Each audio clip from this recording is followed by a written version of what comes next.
जीवन और मृत्यु का बुलबुला। लोग जीवन और मृत्यु को दो अलग अलग स्थितियों के रूप में सोचते हैं। या तो आप जीवित हैं या मृत, या आप या तो चल रहे हैं, बातें कर रहे हैं, या फिर आप मर गए हैं और जा चुके हैं। यह जीवन और मृत्यु को समझने का बहुत ही सतही या एक तरफा तरीका है। वास्तव में यह गलत है। आमतौर पर जीवित होने की मानवीय समझ यह रही है कि अगर किसी से खून निकलता है तो वह जीवित है, वरना नहीं। लेकिन अब ऐसा नहीं रहा। धीरे धीरे जैसे जैसे विज्ञान आगे बढ़ रहा है, इस बात को लेकर हमारा नज़रिया बदलता जा रहा है कि क्या जीवित है और क्या नहीं। हम जानते हैं कि न केवल पेड़ पौधे और जानवर, बल्कि पत्थर और मिट्टी भी जीवित है। हवा जीवित है, पानी जीवित है, जिस ज़मीन पर आप चलते हैं वह जीवित है, और पूरा अंतरिक्ष जीवित है। आज विज्ञान यह दावा कर रहा है कि पानी की अपनी स्मृति और बुद्धि होती है। किसी दिन जब विज्ञान बहुत आगे निकल जाएगा, तब वे पाएंगे कि इस ब्रह्मांड में ऐसा कुछ नहीं है जो जीवित नहीं है। महत्वपूर्ण सवाल यह है कि इसे देखने समझने के लिए क्या आप पर्याप्त रूप से जीवंत हैं? मेरे लिए एक पत्थर भी पूरी तरह जीवित है। इसकी अपनी ऊर्जा है, और मैं देखता हूं कि समय के साथ यह अपनी स्मृति को भी हासिल कर लेता है। यह उसके साथ जीता है। इसी के आधार पर ध्यान लिंग को प्रतिष्ठित किया गया है। इसी के आधार पर भारत में देवी देवताओं का अस्तित्व है। अगर हम ऊर्जा और स्मृति के इस संयोग को एक निश्चित मात्रा में ऊर्जा से जीवंतता प्रदान करते हैं, तो धीरे धीरे वह अपनी बुद्धि विकसित कर लेगा। एक बार जब इसमें ये तीनों साथ होते हैं, तब वह अपना एक उद्देश्य या इरादा रख सकता है। एक बार इरादे के होने पर, और अगर आप उससे सहारा देने के लिए आवश्यक ऊर्जा मौजूद हो, तो यह क्रियाशील होने में सक्षम हो जाता है। जीवन भी इसी तरह है। अभी मृत्यु के बारे में हमारी धारणा इस तरह है। जब लोग कहते हैं कि कुछ मर गया है, तो इसका केवल यह अर्थ लगाया जाता है कि उसका अस्तित्व एक गतिशील रूप से निष्क्रिय रूप में चला गया है। हम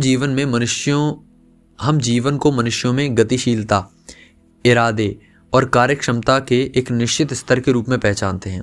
अगर यह गतिशीलता एक स्तर से नीचे चली जाती है, तो हम कहते हैं कि वह मर गया है।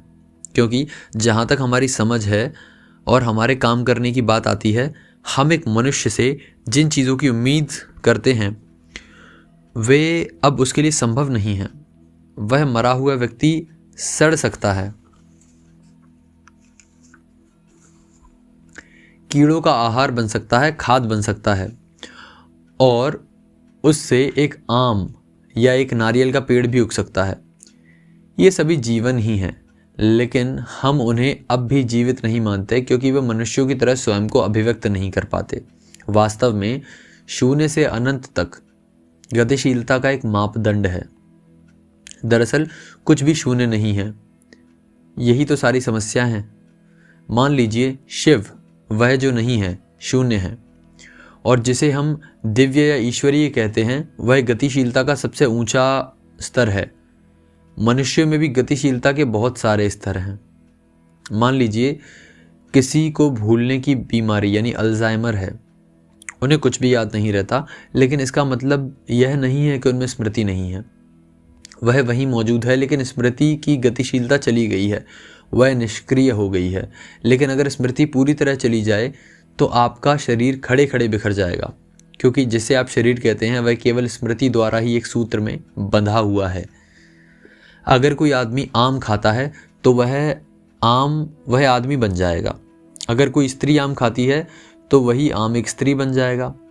आप वही आम किसी गाय को दीजिए, वह उस गाय के अंदर जाकर गाय बन जाएगा। क्या यह आम की चतुराई है? नहीं।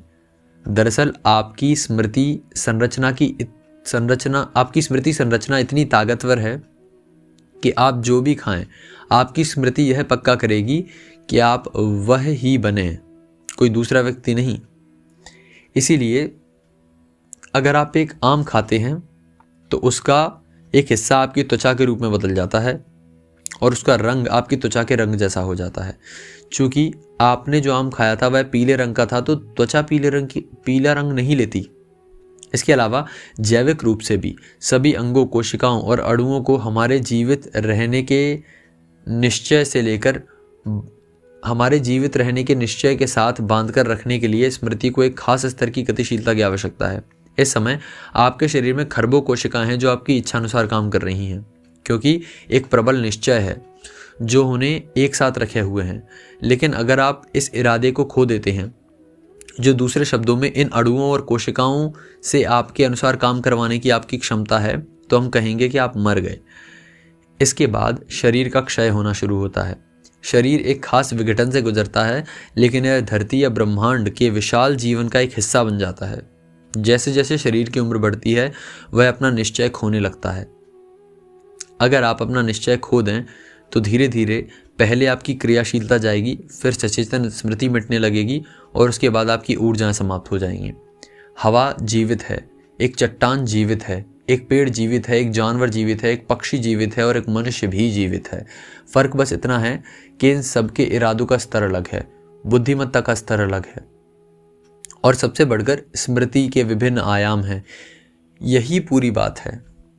आपके निश्चय की दृढ़ता इस बात से तय होती है कि आप कितनी मात्रा में सचेतन स्मृति में सक्षम हैं।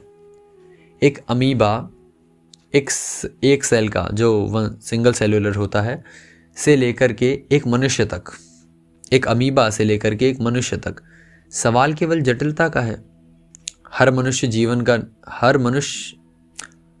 सवाल केवल जटिलता का है। हर जीव का निश्चय होता है, लेकिन यह मुख्य रूप से अचेतन इरादा है। केवल मनुष्यों में ही सचेतन निश्चय होता है। यही बात हमें सबसे अलग करती है।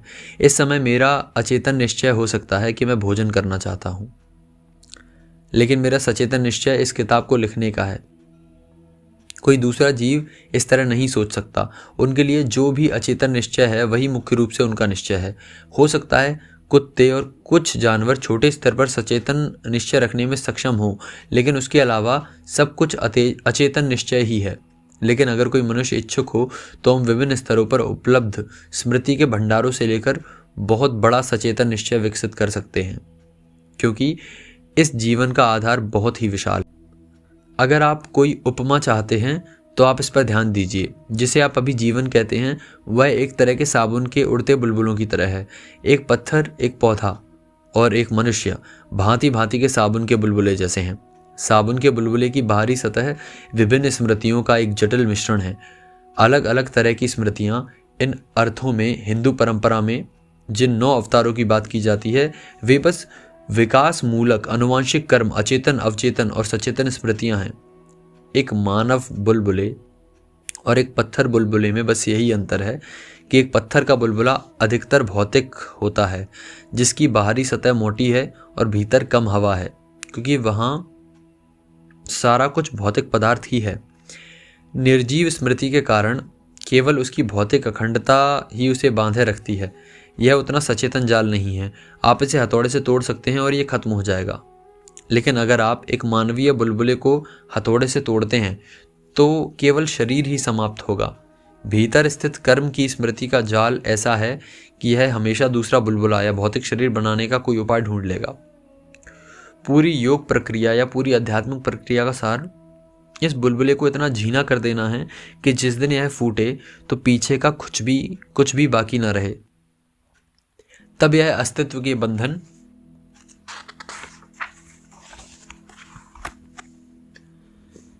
से अनस्तित्व की स्वतंत्रता या निर्वाण की ओर जाता है। जो मैं कह रहा हूं वह बहुत से लोगों को निराश कर सकता है, क्योंकि मैं जो आपसे कह रहा हूं उसका दूसरे शब्दों में अर्थ यह है कि आवरण में बंद जीवन जैसी कोई चीज नहीं है। आत्मा के बारे में कही जाने वाली सारी बातें और दूसरी आकर्षक बातें लोगों को दिलासा देने के लिए रची गई हैं। अगर आप उन्हें यह बताएं कि उनके भीतर इस तरह की कोई चीज नहीं है तो वे बुरी तरह से डर जाएंगे। अब सवाल उठता है कि अगर ऐसा है तो व्यक्ति या व्यक्तित्व क्या है? व्यक्ति जैसा कुछ नहीं होता। यह केवल स्मृति का एक मकड़ जाल है जो इस व्यक्ति को होने का भ्रम पैदा करता है। यही कारण है कि जब किसी तरह व्यक्ति की स्मृति मिट जाती है, जैसे अल्जाइमर बीमारी या कुछ और, तो उस समय उसके व्यक्तित्व की भी मृत्यु हो जाती है। अचानक से अब वह व्यक्ति नहीं रह जाता, लेकिन अभी भी उनकी अपनी प्रवृत्ति होती है। यह कुछ ऐसा है कि एक बिच्छू की प्रवृत्ति एक झींगुर से अलग होती है। इसी तरह जिन लोगों ने अपनी स्मृति खो दी है उनकी अलग प्रवृत्तियां होंगी, लेकिन कोई व्यक्तित्व नहीं होगा। अगर सचेतन, अवचेतन और अचेतन स्मृतियां चली जाएं, अगर वे व्यवस्थित भी हो जाएं, ये शायद खत्म भी हो जाएं, तो ऐसे में आनुवंशिक स्मृति प्रभावी हो जाएगी। अगर आनुवंशिक स्मृति मिट जाए तब विकासमूलक स्मृति कार्य करेगी। तब भी जीवन पूरी तरह समाप्त नहीं होगा, क्योंकि यह अभी पूरी तरह से भंग नहीं हुआ है। अगर आप सभी स्मृतियों को पूरी तरह हटा दें, अगर आप उसका प्लग खींच दें, तो यह पूरी तरह ढह जाएगा और तब बुलबुला हवा को रोककर नहीं रख पाएगा। यहाँ जिसे हम हवा कह रहे हैं वह बुनियादी जीवन ऊर्जा है। आप इसे चेतना कह सकते हैं। चेतना एक गुण है, पदार्थ नहीं। यह ब्रह्मांड की प्रकृति है। आपने बस एक बुलबुला बनाया और ऊर्जा की कुछ मात्रा उसमें पकड़ ली। सचेतन रूप से जीने का या साधना में हम ज़्यादा से ज़्यादा हवा पकड़ने की कोशिश कर रहे हैं। सचेतन रूप से जीने या साधना में हम ज़्यादा से ज़्यादा हवा को पकड़ने की कोशिश करते रहते हैं ताकि आप एक बड़ा बुलबुला बन जाएं और उस बुलबुले की दीवार बहुत ही पतली हो जाए। आप एक छोटा सा बुलबुला नहीं होना चाहते, आप एक बड़ा बुलबुला बन जाना चाहते हैं, क्योंकि पर्याप्त रूप से बड़े बुलबुले के विलय हो जाने की संभावना सबसे अधिक है। साधना से आप एक विशाल बुलबुला फुलाते हैं, तो आप इसे इस तरह फुलाना चाहते हैं कि यह स्मृति के उस स्वरूप में फिर कभी न रहे। इसके लिए आपको इसे बहुत बड़ा करना होगा। वास्तव में बुलबुले को बड़ा करने का अर्थ उसकी सतह को ज़्यादा से ज़्यादा पतला करने की चेष्टा करना है। साधना के माध्यम से आप इसे भीतर से घिसते हैं, इसे खींचकर बढ़ाते हैं। आप इसे इतना खींचते हैं कि एक दिन यह फट जाएगा, और आप इसे इतना बढ़ा देते हैं कि स्मृति खिंचकर इतनी अधिक महीन हो जाती है कि जब यह टूटती है तो पूरी तरह से समाप्त हो जाती है। मान लीजिए किसी ने किसी तरह जीवन के अनुभव या बुद्धि या ज्ञान या किसी भी कारण से एक बड़ा बुलबुला बनाया, और इसे अब और अधिक अनदेखा नहीं किया जा सकता। जिस पल ऐसा जीवन माँ के गर्भ से बाहर आएगा, क्योंकि यह बस एक बड़ा बुलबुला है, इसलिए वह कुछ निश्चित लक्षणों को दर्शाएगा और सभी की दृष्टि इस पर रहेगी। सैकड़ों दूसरे बुलबुले आसपास उड़ते रहेंगे, लेकिन सभी उसी की ओर देखेंगे। ऐसे ही बुलबुलों को हम उन्नत प्राणी कहते हैं, ग्रेट बीइंग्स। यह महत्व नहीं रखता कि वह आध्यात्मिक गुरु बन जाए या साधारण जीवन जिए। वह जहाँ भी रहेगा, लोग उस अस्तित्व को अनदेखा नहीं कर सकते। वह जहाँ भी होगा, लोग उस अस्तित्व को अनदेखा नहीं किया जा सकता, क्योंकि वहाँ एक खास स्तर की क्रियाशीलता और निश्चय होगा। अब इस उपमा का उपयोग करके हम बात करते हैं कि जब कोई मरता है तब क्या होता है। आपका भौतिक अस्तित्व मुख्य रूप से आनुवंशिक स्मृति और विकास मूलक स्मृति का संग्रह है। इसमें स्मृति के दूसरे आयाम इतने ज़्यादा नहीं हैं। मुख्य रूप से उन स्मृतियों को ऊर्जा शरीर धारण करता है। इसलिए जब मृत्यु होती है तब सतह पर आपने जो भी स्मृतियां जमा की होती हैं, आनुवंशिक, विकासमूलक और दूसरी स्मृतियां, वे समाप्त हो जाती हैं, लेकिन कर्म की स्मृति की गहरी परत बनी रहती है। इसीलिए यह आपके अनुभव में लगभग शाश्वत प्रतीत होती है। इसी संदर्भ में कहा जाता है कि आत्मा अमर है।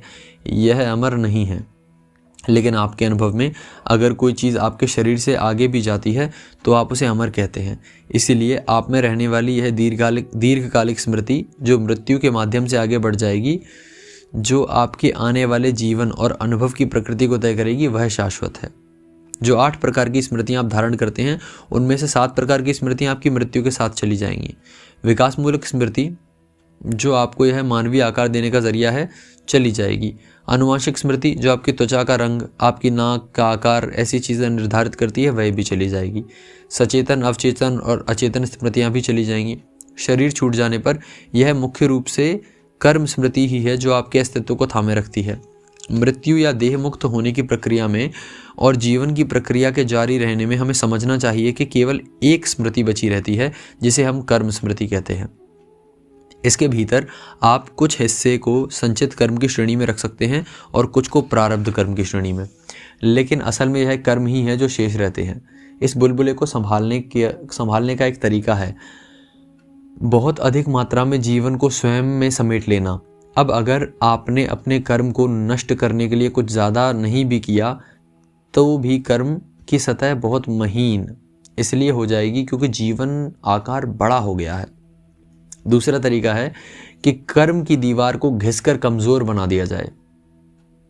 जिनकी कर्म की सतह ठीक से कायम है उनमें बहुत ही कम लोग ऐसे हैं जो जानते हैं कि किस तरह से सतह को तोड़ें और एक दिन चले जाएं। आध्यात्मिक मार्ग पर आमतौर पर भारी मात्रा में गतिविधियां निर्धारित करने का कारण यही है कि अगर आप अपने बुलबुले को भीतर से फुलाकर पतला नहीं करते तो आप इसे बाहर से घिसने की कोशिश करते हैं। चाहे जैसे भी आप इस सतह को जितना हो सके पतला करने की कोशिश करते हैं। लोगों का यह कहना है कि आपको ध्यानलिंग जैसे पवित्र या किसी दूसरे ऊर्जावंत स्थान में जाकर बैठना चाहिए या आपको यात्राओं पर जाना चाहिए वगैरह। इसके पीछे मकसद है कि आपके कर्म शरीर को ठीक करना, कार्मिक बॉडी को ठीक करना। कर्म शरीर पर चीज़ों का असर पड़ता है क्योंकि यह विभिन्न प्रभावों के संग्रह से घटित हुई है। इसलिए आप कर्म शरीर को सही तरीके से सही तरह के असर के सहारे या सही स्थानों पर रहकर या सही लोगों की संगत या सही तरह के वातावरण में रहकर समाप्त कर सकते हैं। आध्यात्मिक जीवन को एक खास तरीके से चलाने के पीछे यही सोच है कि व्यक्ति लगातार सक्रिय रहे, लेकिन यह स्वयं के बारे में नहीं है। जिस पल यह स्वयं के बारे में होगा कर्म बढ़ जाएंगे, उसी पल कर्म सतह पर चीज़ें जमा हो जाएंगी और उसकी सतह और मोटी होती चली जाएगी। जिस पल यह मेरे बारे में होता है तुरंत मेरी पसंद और नापसंद हावी हो जाती है। मैं यह तय कर सकता हूँ कि मैं यह नहीं कर सकता, मैं इस आदमी से बात कर सकता हूँ, मैं इस आदमी से बात नहीं कर सकता, मैं इस व्यक्ति से प्रेम रखना चाहता हूँ, मैं उस व्यक्ति से नफरत करना चाहता हूँ इत्यादि। जिस पल यह मेरे बारे में होता है इस तरह की चीज़ें मेरा स्वाभाविक हिस्सा बन जाएंगी। भारत में पूरे आध्यात्मिक मार्ग को इस तरह से बनाया गया है कि कर्म की सतह पर चीज़ों को इकट्ठा ना करें, साथ ही आप इकट्ठा की हुई जीवन की मात्रा को बढ़ाते चले जाते हैं। इससे कोई फर्क नहीं पड़ता कि आपका मस्तिष्क कितना तेज है या आपके पास कितना ज्ञान है। आपके जीवन में महत्व हमेशा आपके द्वारा इकट्ठा किए गए जीवन की मात्रा से निर्धारित होता है। तो विचार यह है कि जीवन के असली पदार्थ को बढ़ाया जाए जिससे कि बाहरी सतह अप्रासंगिक हो जाए। जब वह अप्रासंगिक हो जाएगी तो उसका विलय हो जाएगा, डिसोल्यूशन। जब उसका विलय होता है तो वह पदार्थ जिसे बुलबुले में जकड़ा हुआ था, जो आपसे संबंध नहीं रखता था, वैसे भी बाहर तो यह पदार्थ जिसे बुलबुले में जकड़ा हुआ था, जो आपसे संबंध नहीं रखता और जो वैसे भी हर जगह मौजूद है, आप उसी का एक हिस्सा बन जाते हैं। जब आपके पास एक मोटी दीवार होती है तो आप एक गोल्फ की गेंद की तरह होते हैं क्योंकि वहाँ थोड़ा सा ही जीवन होता है, बाकी सब कर्म होते हैं। अब अगर कोई चीज़ आपको थोड़ा सा भी धक्का देती है तो आप हर जगह उछलते ही रहेंगे, लेकिन अगर आप एक बड़ा बुलबुला बन जाते हैं और कोई चीज़ उसे धक्का देती है तो वह बस थोड़ा सा खिसक जाएगा। ऐसा नहीं होगा कि वह पहले इस दीवार से टकराए, फिर उस दीवार से टकराए और हर जगह उछलता फिरे। लोगों के साथ जीवन ऐसे ही घटित हो रहा है। जो लोग अपनी कर्म संरचना की दास्ता में फंसे हैं, अगर आप उनके कंधे पर एक थपकी भी मारेंगे तो वे हर जगह उछलते ही फिरेंगे। लेकिन जो व्यक्ति एक विशेष ढंग से विकसित हो गया है, उस पर कैसी भी चोट हो, अगर एक बस भी उसे टक्कर मारे तो वह हर जगह नहीं उछलता फिरेगा, वह बस दूर खिसक जाएगा। देखिए, आध्यात्मिक प्रक्रिया या साधना करने वाले हर व्यक्ति को आत्मबोध प्राप्त नहीं होता, लेकिन उनके इस तरह के जीने के कारण वे अपने कर्म शरीर को क्षीण कर रहे हैं। समय आने पर जब बुलबुला आनुवंशिक स्मृति और विकासमूलक स्मृति को धारण करने में असमर्थ हो जाएगा, तब यह नया शरीर ग्रहण नहीं कर पाएगा। तब शरीर धारण करना संभव नहीं होगा, यह खत्म हो चुका होगा। हो सकता है कि यह पूरी तरह से समाप्त ना हो, लेकिन बुलबुले की वापस आने की क्षमता समाप्त हो चुकी होगी। अगर आप बुलबुले को पूरी तरह नष्ट कर देते हैं तो इस चक्र से पूरी तरह बाहर निकल जाना मुमकिन है।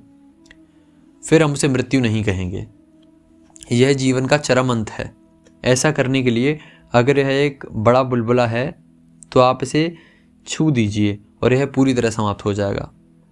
इसके लिए कुछ अधिक करने की आवश्यकता नहीं है, अपनी ही प्रकृति से यह फट सकता है। जब साबुन का बुलबुला छोटा हो और आप उसे कोंचते हैं तो वह केवल आपके हाथ से चिपक जाएगा, लेकिन फटेगा नहीं। इसे फोड़ने के लिए अधिक काम करना होगा, लेकिन बड़े बुलबुले को छूने मात्र से या अपने आप से भी फट जाते हैं। इसी कारण बहुत से आध्यात्मिक मार्ग केवल इतना ही करने की कोशिश करते हैं, वे हर नए जन्म के साथ जीवन के बुलबुले को बड़े से बड़ा करते जाते हैं ताकि एक दिन यह अपने आप ही फट जाए। लेकिन बुलबुले के छोटे होने और उसकी सतह मोटी होने के बाद भी अगर लोग महत्वपूर्ण ज्ञान और निश्चय हासिल कर लेते हैं या फिर बहुत शक्तिशाली आध्यात्मिक प्रक्रियाओं पर होते हैं तो वे इसे मौजूदा जीवन काल में ही फोड़ सकते हैं। इसे बहुत बड़ा बनाने के लिए उन्हें अनेकों जन्मों तक इंतजार नहीं करना पड़ेगा। जीवन और मृत्यु को समझें। अगर आप जानना चाहते हैं कि मृत्यु के दौरान क्या होता है, तो आपको मानव निर्माण की प्रक्रिया की कुछ समझ होना ज़रूरी है। योग में हम चीज़ों को पूरे प्राणी को एक शरीर के रूप में देखते हैं। यह शरीर 5 परतों का संगठन है। ये 5 परतें या 5 कोश हैं, जिन्हें कहा जाता है अन्नमय कोश, मनोमय कोश, प्राणमय कोश, विज्ञानमय कोश और आनंदमय कोश। हर कोश एक खास उद्देश्य और गुण होता है। हर कोश का एक खास उद्देश्य और गुण होता है। मनुष्य की सबसे बाहरी परिधि या सबसे बाहरी कोश उसका भौतिक शरीर है। इसे अन्नमय कोश कहा जाता है। अन्न का अर्थ है भोजन, इसीलिए हम इसे भोजन से बना शरीर कहते हैं। जब आप पैदा होते हैं तो आपका वजन सिर्फ 2.5 या 3 किलो के आसपास होता है। अब आपका भार लगभग 20 गुना ज़्यादा है। यह सब उस भोजन और पोषण से आया है जो आपने खाया है। तो आप जिसे शरीर कहते हैं वह बस इकट्ठा किया गया खाने का एक ढेर है। इसी तरह से इसका नाम पड़ा। दूसरी परत मनोमय कोश है। यह मानसिक शरीर है। इसमें आपके विचार, भावनाएं और दोनों सचेतन और अचेतन मानसिक प्रक्रियाएं शामिल हैं। आज डॉक्टर बहुत सी बीमारियों की मानसिक मनोदेहिक प्रकृति के बारे में बात करते हैं। इसका मतलब यह है कि मन या दिमाग में जो भी घटित होता है वह शरीर की अवस्था को प्रभावित करता है। मन के स्तर पर होने वाली हलचल शरीर में एक रासायनिक प्रतिक्रिया करती है और बदले में शरीर में होने वाला हर रासायनिक बदलाव मन के स्तर पर एक हलचल पैदा करता है। जब हम मन कहते हैं तो आमतौर पर लोग सोचते हैं कि यह किसी एक जगह मौजूद है, लेकिन ऐसा नहीं है। मन किसी एक जगह मौजूद नहीं है। मन की पूरी एक शारीरिक संरचना है। आपके शरीर की हर कोशिका में स्मृति और बुद्धि मौजूद है। मन का एक पूरा शरीर है जिसे हम मनोमय कोश कहते हैं। यही पूरा मानसिक शरीर है। भौतिक और मानसिक शरीर आपके हार्डवेयर और सॉफ्टवेयर की तरह हैं। हार्डवेयर और सॉफ्टवेयर तब तक कुछ नहीं कर सकते जब तक आप उसे अच्छी तरह ऊर्जा प्रदान नहीं करते। इसीलिए स्वयं की एक तीसरी परत है जिसे प्राणमय कोश कहते हैं। प्राण जीवन ऊर्जा है। यही ऊर्जा शरीर है जो अन्नमय कोश और मनोमय कोश को ऊर्जा देता है और उन्हें चलाता है। भौतिक शरीर, मानसिक शरीर और ऊर्जा शरीर, ये तीनों ही प्रकृति में भौतिक हैं। यह समझना सरल है कि अन्नमय कोश भौतिक है क्योंकि आप इसे देख सकते हैं और महसूस कर सकते हैं, लेकिन मनोमय कोश और प्राणमय कोश भी प्रकृति में भौतिक हैं। यह इस तरह से है। आप साफ तौर पर देख सकते हैं कि एक बिजली का बल्ब भौतिक है। इसमें दौड़ने वाली बिजली भी भौतिक है और इससे निकलने वाली रोशनी भी भौतिक है। तीनों भौतिक हैं। ठीक इसी तरह भौतिक शरीर स्थूल ढंग से भौतिक है। मानसिक शरीर थोड़ा सूक्ष्म है, जबकि ऊर्जा शरीर और भी अधिक सूक्ष्म है, लेकिन फिर भी भौतिक ही है। आप इस समय स्वयं के बारे में इन्हीं तीनों आयामों से अवगत हैं। जीवन के इन तीनों भौतिक आयामों के साथ कर्म या कर्म की स्मृति की छाप जुड़ी होती है। कर्म शरीर, मन और ऊर्जा पर अंकित होता है। यह कर्म संरचना ही है जो प्राणी को एक साथ थामे रखती है। स्वयं की चौथी परत को विज्ञानमय कोश कहा जाता है, जो ज्ञान के संबंध में है। विशेष ज्ञान या विज्ञान का अर्थ है असाधारण ज्ञान या वह ज्ञान जो इंद्रिय बोध से परे है। यह आकाशीय शरीर है। यह एक अस्थिर या क्षणिक शरीर है, भौतिक से अभौतिक के बीच की स्थिति में है। यह ना तो भौतिक है और ना ही अभौतिक। यह दोनों के बीच एक संपर्क की तरह है। यह आपके मौजूदा अनुभव के स्तर पर नहीं है, क्योंकि आपका अनुभव 5 इंद्रियों तक सीमित है और ये इंद्रियां अभौतिक को अनुभव नहीं कर सकती। अगर आप इस आयाम को सचेतन रूप से छू लेते हैं तो ब्रह्मांडीय घटनाओं को जानने की आपकी क्षमता में बहुत बड़ा परिवर्तन आ जाएगा। 5वें कोश को आनंदमय कोश कहा जाता है। इसका जीवन के भौतिक आयामों से कोई लेना देना नहीं है। केवल भौतिक ही यहाँ और वहाँ हो सकता है। जो अभौतिक है वह ना तो यहाँ है और ना ही वहाँ है। यह सब कुछ है और कुछ नहीं भी है। तो सबसे गहरी परत वह आयाम है जो भौतिक से परे है। यह कुछ नहीं होना है। जब मैं कहता हूँ कुछ नहीं या नथिंग, तो आपको कुछ नहीं, कुछ और नहीं के बीच एक हाइफन लगा देना चाहिए। कुछ नहीं, नो थिंग। यह कोई चीज़ नहीं है, यह भौतिक नहीं है, यह भौतिक प्रकृति से परे है। इसका वर्णन या परिभाषा नहीं दी जा सकती। इसीलिए इसके बारे में योग केवल अनुभव के संदर्भ में ही बात करता है। जब हम भौतिक से परे इस आयाम को छूते हैं तो हम आनंद में डूब जाते हैं।